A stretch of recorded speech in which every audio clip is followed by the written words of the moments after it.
myself, no, there's no loyalty to me. It's never a bad thing to tell her, I hope that you find somebody just like you. No, I don't have to wear the shit. Fumbled them. Why you let this person get in your ear? They fumbled. And now they're trying to advise you? I thought we chose each other. The trailer right before the movie starts. Go, ooh. Like my video. Like it. So I'm thinking, so is that how it goes? You can go back and hold everybody accountable that ever injured you or hurt you. The people that really they scarred your soul, and hold them accountable. Get the justice you deserve. Get them exposed, and so the world knows what they did to you. Also, you can't have it all, though, because the person that doesn't get that external validation of that type of victory has something internally that is quiet and is hidden and is protected. I'm not saying there's a preferred way to heal. I'm saying I think we have to choose wisely. The win appears to be the win. And that's why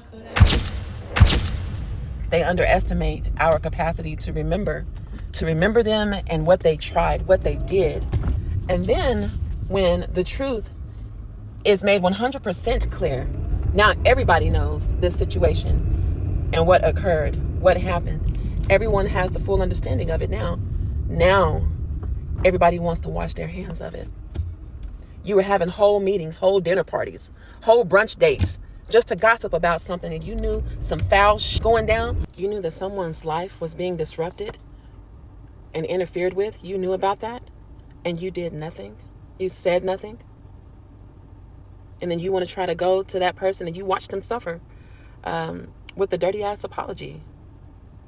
That apology can be just as sharp as the wrong that was witnessed, that was observed, because you had the power to, even if you didn't stop it yourself, to engage the people that could have stopped an injustice from happening.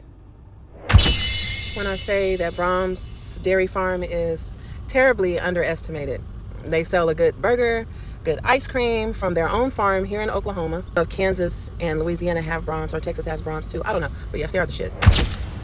And he stood alone every night and every day. Then he turned to me. He saw his reflection in me. Bambi.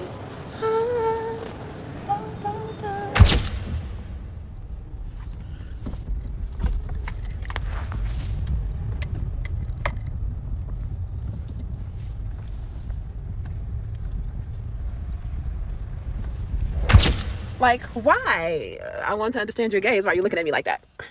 Why? So I was thinking, you know how you ever consider that when people are transitioning out, they know that their time is nigh, the time is drawing nigh for their time here on this place. And you'll see them at some point, they'll start looking around. Oh, what are you doing here? Okay, then they know what time it is. My question is do you think that they are seeing these other spirits, these other beings, their relatives, their loved ones, people that they know, familial spirits, just because they're on their way out and they're at the frequency? Or the question really is do you think that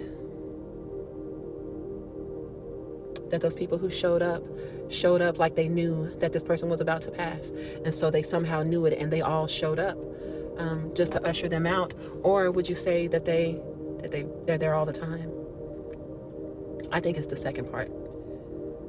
I think it's that those spirits are there all the time, and we can only see them when we are at a certain frequency, when the vibration is just right. And we're transitioning, whenever we are between the waking world, the living world, and the unliving. It really puts things in a perspective for me, because it's if they're always here, whether we see them or not, they're here. They're coexisting with us. Then what does that mean for us once we leave? What is the structure? What is it really makes you rethink when we are talking about the ancestors. And what greater accomplishment, what greater, task, honorable task than to usher in the new generation and to advise them and instruct them and to become spirit guides for them. I see that part. But it's like you would have gone through a life of hell for that.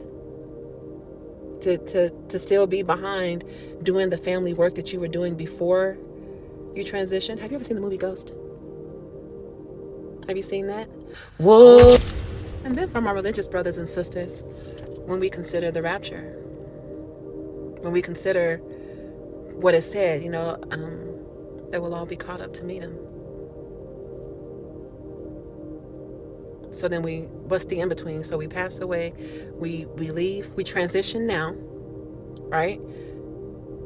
Whatever the occurrence is that, that changes our lives, takes our lives. That happens.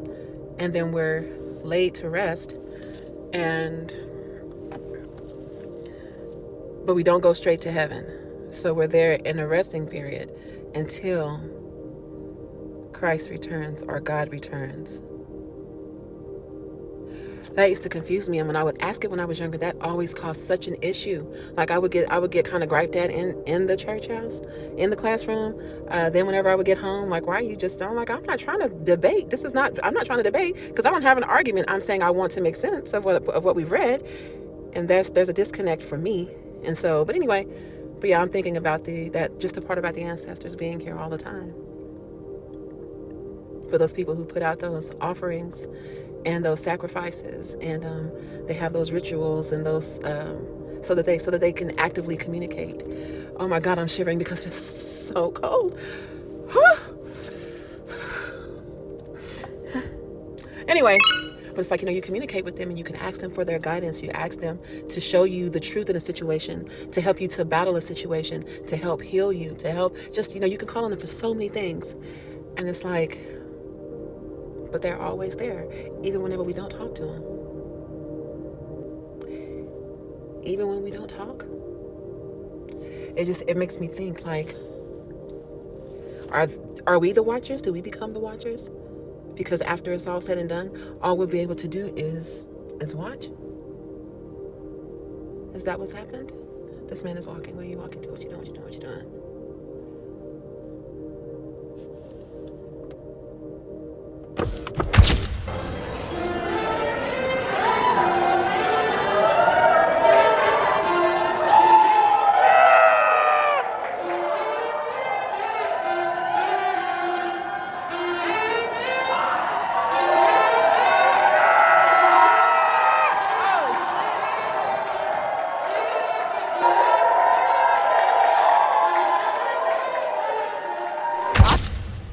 So I find that people who mean to deceive you will literally hate that you are asking questions. They hate that. They hate that you have the audacity to use your mind, to use your brain. Like, how dare you try to figure me out? How dare you try to discern me? How dare you see me? See that I'm deceiving you. That I'm really lying to you. Why are you even asking that question? Like, you don't expect a person to be intelligent?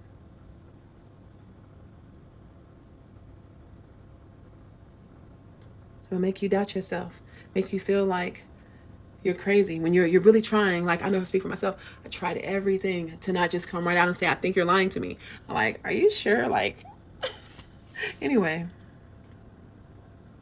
questions are a reflection of intelligence.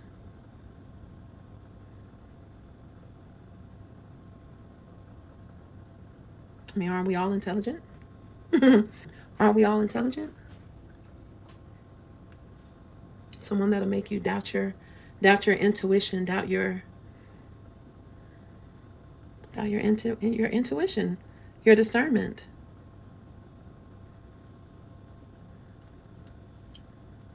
That feeds into that force field that protects you. A good person wouldn't make you doubt yourself. Would not discourage you asking clarifying questions, especially if you're being respectful, you're not being condescending, you're not speaking assumptively, like asking rhetorical questions like,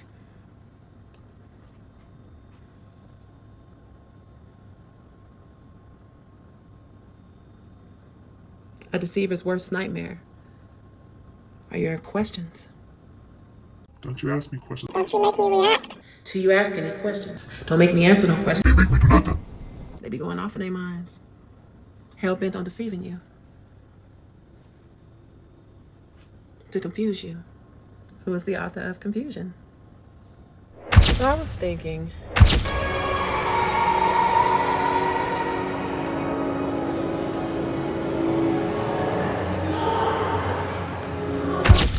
so I believe that what it is that they were advised to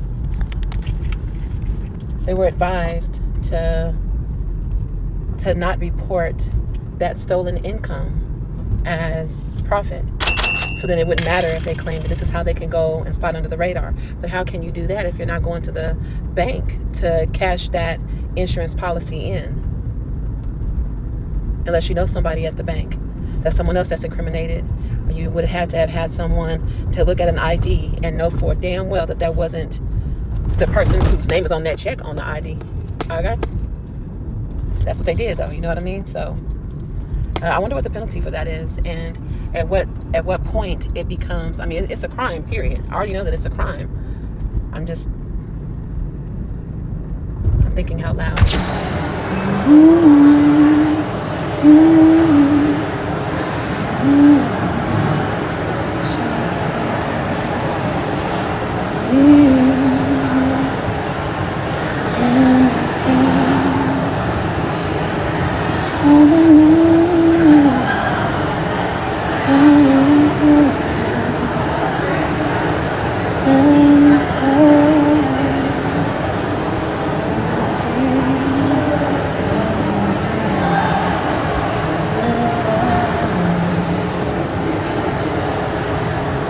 Bye bye.